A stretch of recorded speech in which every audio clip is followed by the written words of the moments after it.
Kings of Fantasy coming to you, doing our NASCAR preview. I'm Scott, the Wolfman Whirly. I'm Wes, Woodbird, Woodbury. And we are first going to look back at last week, which turned into a Monday race. Holy cow, the sun is out, Wood. We haven't seen the sun in weeks. We haven't. Where was this on Monday? Not Sunday, but Monday. Exactly. I mean, we've had flooding across the southeast. We had to resort to a Monday race. Who wants to watch NASCAR on a Monday at 1 o'clock? I was at work. I didn't even get to watch it. No one's got that kind of time. So now, we're outside Beautiful today. sunshine. We wanted to get outside today. Catching some rays. That's today. right. We're going to roll up our sleeves. We're going to get ready to enjoy this sunshine as we're staying in the southeast. But before we get to this Cummins race, let's look back at Bristol. Okay, let's take a look. There's been some happenings since Bristol. What do we have? What kind of news came out, my friend? Your man. This is his old number, old sponsor. The Scott Wolfman Whirly's man, Dale Earnhardt Jr. Dale Jr. He's hanging up the helmet. He announced his retirement. He's going to let this year be his last year, so I figured I'd just sport a little bit of respect for Junior as we do this. All that rain actually might have been Wolfman's tears from that. I think it was.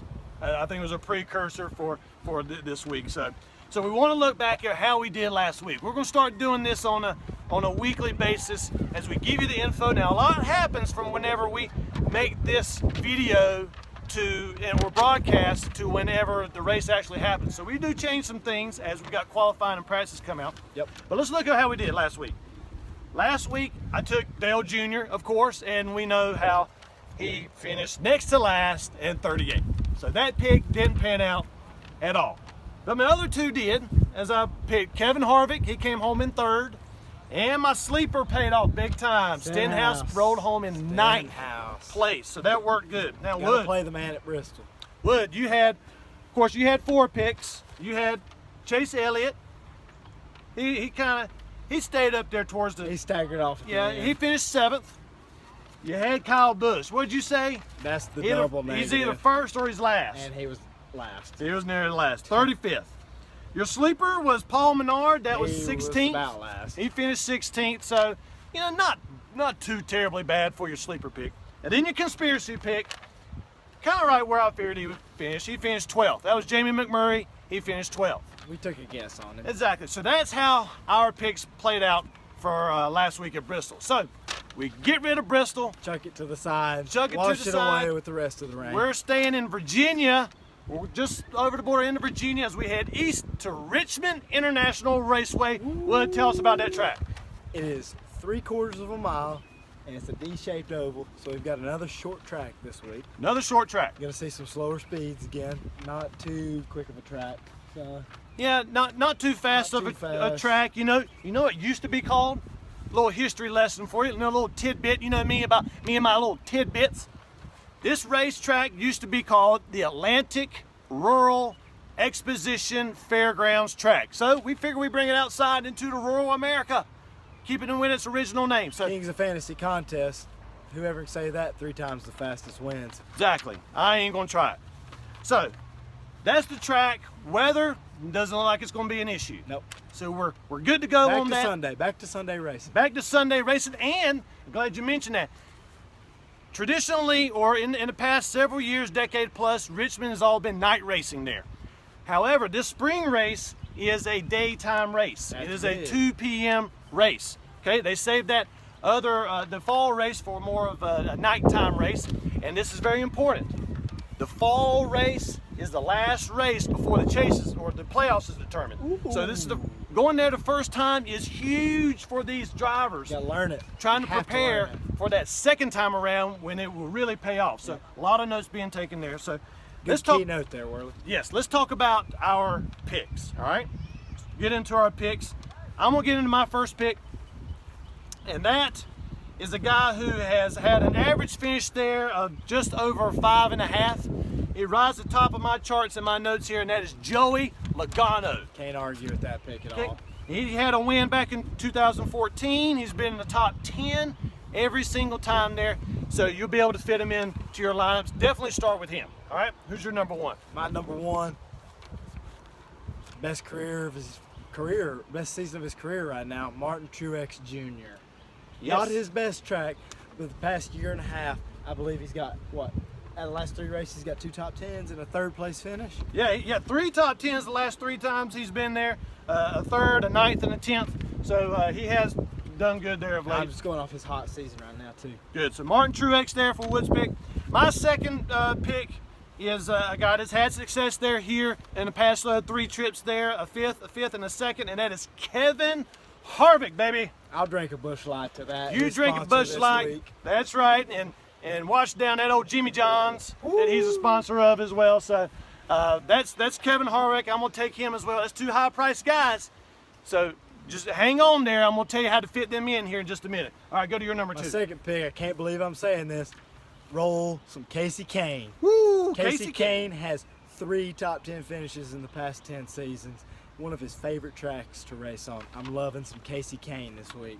Actually, I like that pick. You know, Richmond is where he got his first NASCAR victory. Did you know that? No, I did not actually. Yes. I did not know that. He did. He got his first one. So that's a good pick. I like Love that. some Casey this All right. week. So before we get into this conspiracy pick of yours, Okay. before we get into that, I want to tell you guys how things you got to consider as you're trying to build these lineups to fit these high-priced guys in. Something I've looked and going through these stats. Starting position matters. Starting position matters. Huge. Couldn't agree more. Take last spring, 9 of the top 10 starters. So if you start in the top 10, 9 of them finished Top 13. top right? 11. Top 11. Top Oh, wow. 11. So you've got to fit these guys in the top 10. So somebody in that's going to grab the pole, in other words, probably those top 3 guys, you've got to play 1, if not Yes. 2 out of the 3 of them. You have to. So therefore, that's probably going to be some of your Joey Logano, your Kevin Harvick, your Kyle Busch, Brad Keselowski, you know, Casey Kane, Jimmy Johnson. How are you going to fit these in? This may be the week that you're going to need to basically waste away one of your positions. Get that low, that Corey LaJoie, that Landon Castle, that guy, that Gary Gaulding. Get that guy just so you can afford these guys. Trash. It's a consideration that you got to explore and see about, because your top 10s are going to come, finishers are going to come from this top 10 starters. So you got to figure out how to fit that in. So I'm going to use that to get to my sleeper. So here's your guy that's going to help you afford these top guys, and that's going to is on a team that has the most winningest driver there at Richmond International Raceway, and that was Richard Petty. Who is it that drives for Richard Petty racing now? The 43 himself, Eric Almirola, buddy. Ooh, I love that pick. You got to go with him. He's had some success there. Average finish of 14th over the past 3 years there. He's had a 10th. He's had a 4th. He's probably in the, what, 17th? 60s on DK? He is, I think, 6,200 when I was looking at that earlier today. So that's a sleeper that you can fit in to make that work. So, all right.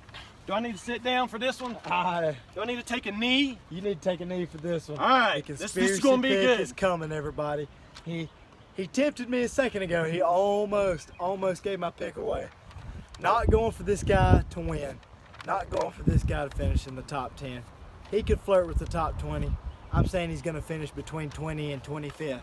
But I guarantee you he's going to start in the bottom 3. My conspiracy pick of the week is Gary Gaulding this week, everybody. Gary Gaulding. Pick him. He's from Colonial Heights, Virginia. Just a spitball away from Richmond International Raceway. Why not pick him at 4,600 for you to put the big guys in there? And just to add on to the conspiracy, what's the name of this race, Mr. Worley? The Toyota Owners 400. What does Gary Gaulding drive? A Toyota. They need the publicity. Fire up Gaulding. I can't believe you can say that with all seriousness of actually putting stock in the Gary Gaulding and not just wasting All away. in on Gaulding as my low guy this week.